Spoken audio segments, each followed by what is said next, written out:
Let me tell you about a bone-chilling experience I had while traveling in rural Cambodia that still haunts me to this day. It happened during my backpacking trip last summer, in a remote village for hours from Siem Reap. I was staying at this old guest house, the kind where the floorboards creak with every step. The locals had warned me about staying there, but I brushed off their concerns as superstition.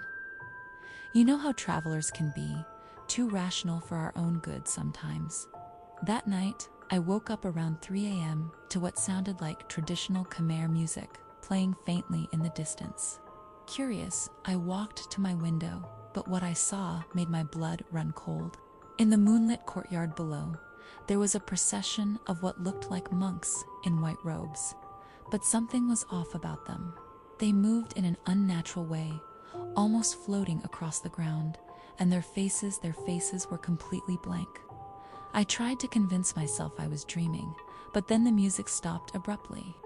The silence that followed was deafening. That's when I heard soft footsteps in the hallway outside my room. The doorknob slowly began to turn. My heart was pounding so hard I could hear it in my ears. I backed away from the door, trying to find something to defend myself with. The door creaked open, revealing nothing but darkness. But in that darkness, I could make out a figure. A woman in traditional Cambodian dress, her hair covering her face. She was floating several inches off the ground.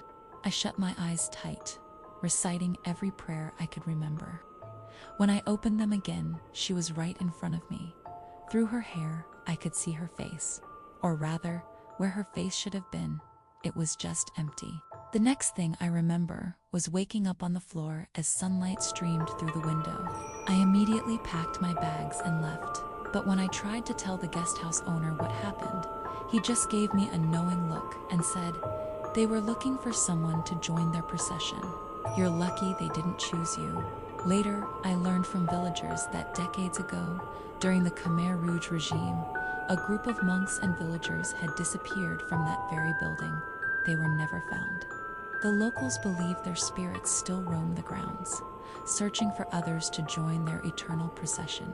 To this day, whenever I hear traditional Khmer music at night, my blood runs cold, and I can't help but wonder, what if I had answered when they called?